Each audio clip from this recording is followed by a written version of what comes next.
दोस्तों, रमजान का पाक महीना शुरू हो चुका है और रमजान के पाक महीने की दुनिया भर के लोगों को बेहद मुबारकबाद। पर देश में रमजान का पाक महीना शुरू होते ही देश में जानबूझ करके केंद्र सरकार द्वारा बवाल खड़ा करने की कोशिश की गई।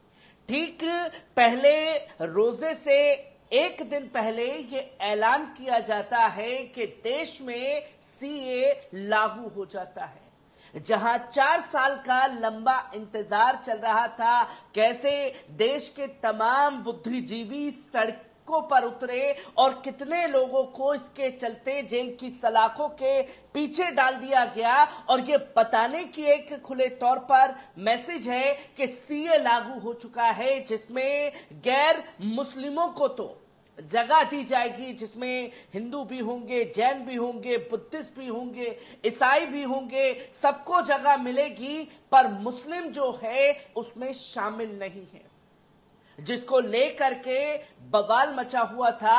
और किस तरीके से बीते 4 साल पहले देश के जगह जगह प्रोटेस्ट हुए और प्रोटेस्ट को लेकर के फिर से एक्टिवनेस जो है हमारी सरकार दिखाई दी। जिन जिन जगहों पर प्रोटेस्ट हुए उन जगहों पर हाई अलर्ट जारी कर दिया गया है, प्रशासन तैनात कर दिया गया, पैरामिलिट्री फोर्स तैनात कर दी गई, पर उसके बावजूद भी कुछ जगह पर सीए के इस काले कानून के खिलाफ सड़कों पर मुसलमान उतरे हैं, जो खुल करके इसका विरोध करते हुए दिखाई दिए, और ये काम को अंजाम देने वाली पहली पार्टी बन गई है social democratic party of India, यानी कि एसडीपीआई ने केरल में सबसे पहले इस काले कानून का विरोध किया और सड़कों पर एक लंबा मार्च निकाला है। किस तरीके से वीडियो सामने आया, पहले इस पर नजर डालिए। एसडीपीआई जिंदाबाद, एसडीपीआई जिंदाबाद, प्रजाभरण जिंदाबाद, औरतत्तिन मानदंडम,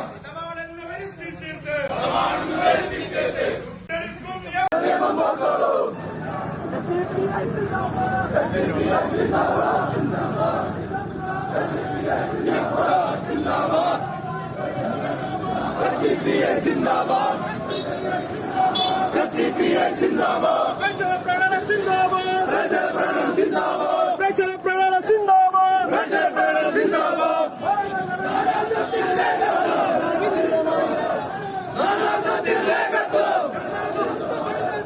ಎಂದರ ಮಹತ್ವ ಸಂಕಲ್ಪ, ಎಂದರ ಮಹತ್ವ ಸಂಕಲ್ಪ, ಎಂದರ ಮಹತ್ವ ಸಂಕಲ್ಪ, പകർത്തറിയും സിഎഎ, പകർത്തറിയും സിഎഎ, പകർത്തറിയും സിഎഎ, പകർത്തറിയും സിഎഎ, നമ്മുടെ നാടിനെ വേണ്ടേ। आपने देखा कि किस तरीके से लोग जो हैं सड़कों पर निकल रहे हैं और इस काले कानून के खिलाफ तमाम तरीके से नारेबाजी भी की जा रही है। साफ तौर पर पैगाम देने की कोशिश है कि जब ये तमाम चीजें सीए में हैं तो सीए में सभी लोगों को शामिल होना चाहिए था, पर दिक्कत मुसलमानों से क्यों? सवाल ये भी खड़ा हुआ कि ठीक रमजान का पाक महीना शुरू होते ही इसे लागू क्यों किया गया? क्योंकि भारतीय जनता पार्टी की चुनावी जमीन जो है वो खिसक रही है, और इस खिसकती हुई जमीन में जितना ये दिखाया जाएगा कि मुसलमान इससे हताश हैं, परेशान हैं, मुसलमान जो हैं और उनको पूरी तरीके से टाइट करके रख दिया गया है, तो ये हथकंडा अपनाया गया ताकि एक मैसेज दे सकें कि देखिए हमने सीए लागू कर दिया है।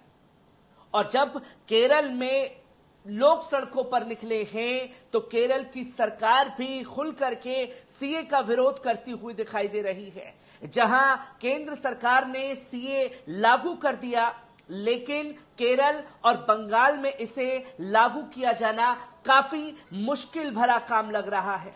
दरअसल दोनों ही राज्यों की सरकारों ने इसे लागू करने से इनकार कर दिया है, तो वहीं पश्चिम बंगाल की मुख्यमंत्री ममता बनर्जी का कहना है कि अगर सीए के नियमों के जरिए लोगों को उनके अधिकारों से वंचित किया गया तो वे उसके खिलाफ जरूर लड़ेंगी।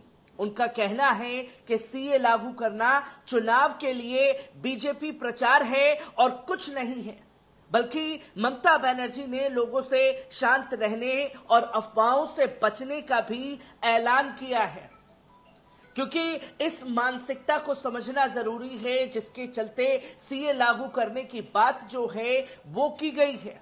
तो वहीं केरल भी नागरिकता संशोधन कानून के शुरुआत से ही खिलाफ में है।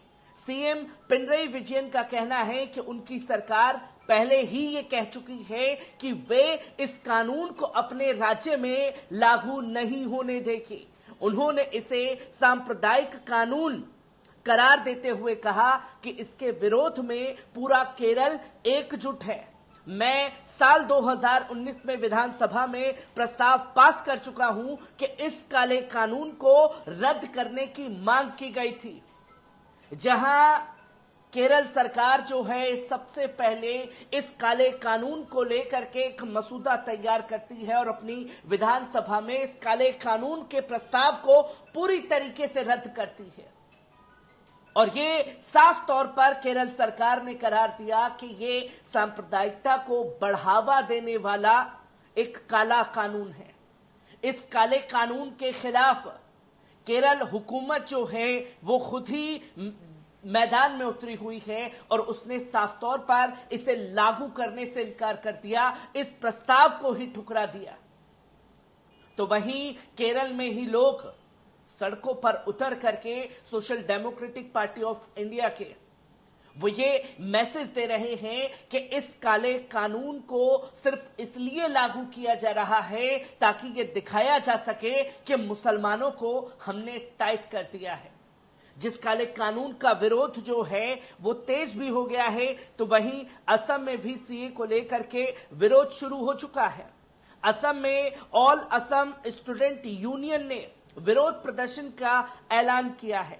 16 दलों के संयुक्त विपक्षी फोरम ने यह खुल करके ऐलान किया कि आज राज्यव्यापी बंद का ऐलान किया गया है। असम में कुछ जगह सीए की प्रतियां भी जलाई गई हैं। एएसयूआई से जुड़े लोग दिल्ली आकर सरकार से सीए की अधिसूचना वापस लेने की भी अपील करेंगे। असम पुलिस ने बंद बुलाने के लिए 16 विपक्षी राजनीतिक दलों को कानूनी नोटिस भी जारी कर दिया है। मतलब आप कोई काला कानून लेकर के आए, जनता उसका खुद विरोध कर रही है और इसमें सिर्फ मुसलमान नहीं बल्कि तमाम देश के पढ़े लिखे बुद्धिजीवी जो इस काले कानून से क्या नुकसान होने वाला है उसके बारे में बात कर रहे हैं। वो 16 राजनीतिक पार्टियां भी हैं जिसमें कुछ स्टूडेंट यूनियन के भी लोग हैं, वो खुल करके विरोध करने के लिए बंद का ऐलान करते हैं। तो असम हुकूमत द्वारा, केंद्र सरकार द्वारा उन्हें नोटिस जारी कर दिए गए हैं और जिन लोगों को नोटिस जारी किया गया है उसमें यह साफ तौर पर बताया गया है कि हाईकोर्ट के आदेश के मुताबिक उन पर केस दर्ज हो सकते हैं। गुवाहाटी हाईकोर्ट के 2023 के आदेश में कहा गया है कि बंद अवैध और असंवैधानिक है। हाईकोर्ट ने आगे निर्देश दिया कि सरकार प्रदर्शनकारियों से विरोध या हड़ताल की वजह से होने वाले आर्थिक नुकसान की वसूली भी करेगी। वहीं असम के मुख्यमंत्री ने चेतावनी दी कि बंद बुलाने पर राजनीतिक दलों का रजिस्ट्रेशन भी बंद कर दिया जाएगा।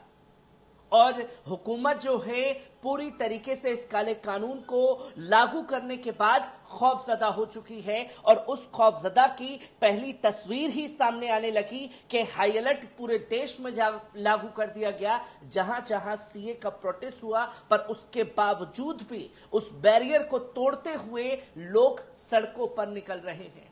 हर एक खबर को आपके साथ साझा करता रहूंगा। दीजिए इजाजत, शुक्रिया।